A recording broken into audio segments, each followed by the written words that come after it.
네, 최근에 국내 남성의 암 발생 지형도가 바뀌었습니다. 자, 폐암을 제치고 전립선암이 남성 암 발생 1위로 올라섰습니다. 그런데 현재 6대 국가 암 검진엔 포함되지 못했는데요. 전립선암이 급증하고 있는 이유는 뭔지 치료법까지 뉴스캐스터 연결해서 알아보겠습니다. 하면치 캐스터. 네, 저는 지금 국민건강보험 일산병원에 나와 있습니다. 김영식 비뇨의학과 교수와 만나 전립선 암에 대해서 자세하게 나눠보겠습니다. 안녕하십니까? 네, 가장 먼저 우리에게 생소한 암이기도 합니다. 전립선암 어떤 암인지 설명 부탁드립니다. 전립선암이란 말 그대로 남성한테만 있는 장기인 전립선에서 발생하는 암입니다. 주로 고령의 남자에서 발생을 하고요. 다행히 예후가 다른 암에 비해서 좋은 것으로 알려져 있습니다. 전립선암의 원인이 뚜렷하게 있는지도 궁금합니다. 뚜렷한 원인이 있을까요? 원인은 사실 한 가지 원인만으로 설명하기는 어렵고요. 다만 나이가 가장 중요한 원인으로 알려져 있습니다. 실제 남자의 경우 50대에서부터 증가하기 시작을 해서 60대, 70대에서 급격하게 증가하는 암으로 알려져 있고요. 또 유전적인 요인이 작용한다고 생각을 하고 있습니다. 아버지나 형제 중에 전립선암으로 진단받은 경우에는 그만큼 위험이 증가를 하고요. 식생활 습관이나 남성 호르몬 등이 또 일부 관여하는 것으로 알려져 있습니다. 그럼 고령화가 가장 큰 요인이라고 하면 젊은 층은 좀 안심을 해도 되는 건지도 궁금합니다. 40대 이전에 전립선암이 발견이 된 경우는 극히 드뭅니다. 그래서 전혀 없다 이렇게 얘기할 수는 없지만 40대 이전에는 너무 걱정할 필요는 없고요. 그래서 실제 전립선암의 진단은 50대서부터 조기 검진을 하라고 권고를 하고 있습니다. 이 전립선암 예방할 수 있는 방법은 따로 없을까요? 예방을 어떤 한 가지 음식만으로 전립선암을 예방할 수 있는 방법은 사실 없습니다.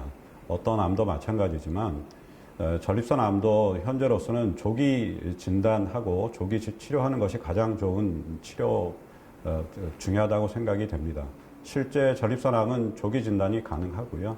그래서 빨리 발견해서 치료하는 것이 중요하다고 생각이 됩니다. 이런 증상이 나타나면 전립선암일 것이다 라고 예상할 수 있는 전조 증상이 있는지도 궁금한데요. 전립선암의 초기 증상은 사실 뚜렷한 것이 없습니다. 다만 이제 진행이 되면 전립선이 커지면서 배뇨 장애나 또 혈뇨 또 뼈에 전이가 되는 경우가 있기 때문에 골반통이나 이런 허리 통증 같은 것들을 유발할 수는 있습니다. 하지만 초기 전립선암은 뚜렷한 증상이 없기 때문에 조기 검진을 하는 것이 가장 중요하다고 생각이 됩니다. 암에 걸리면 치료는 어떻게 하나요? 치료는 다양한 방법이 있습니다. 아주 초기 전립선암은 치료하지 않고 추적 관찰만 하는 경우도 있고요. 이제 수술과 호르몬을 포함한 약물 치료를 하는 경우가 있고 방사선 치료 등인 다양한 치료 방법이 있습니다. 하지만 가장 중요한 것은 조기에 진단을 해서 검진을 해서 치료를 받는다고 그러면 전립선암은 완치도 가능한 암이라고 생각이 됩니다. 탈모약이나 남성 호르몬제 같은 약 때문에 이 암에 걸릴 수도 있다라는 분석도 나온다고요. 사실인가요? 탈모약이 전립선암을 일으킨다는 뚜렷한 증거는 없습니다. 다만 탈모약이 남성 호르몬에 영향을 주기 때문에 전립선암을 검진을 하는데 전립선 특이항원 PSA라고 하는 것이 있는데 검사에 영향을 주기 때문에 약을 복용하는 경우에는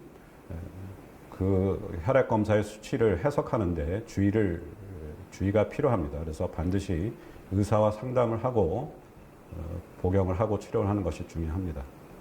완치 후 식단은 관리만 잘하면 재발 가능성이 많이 낮아진다 이런 이론도 있는지 궁금합니다.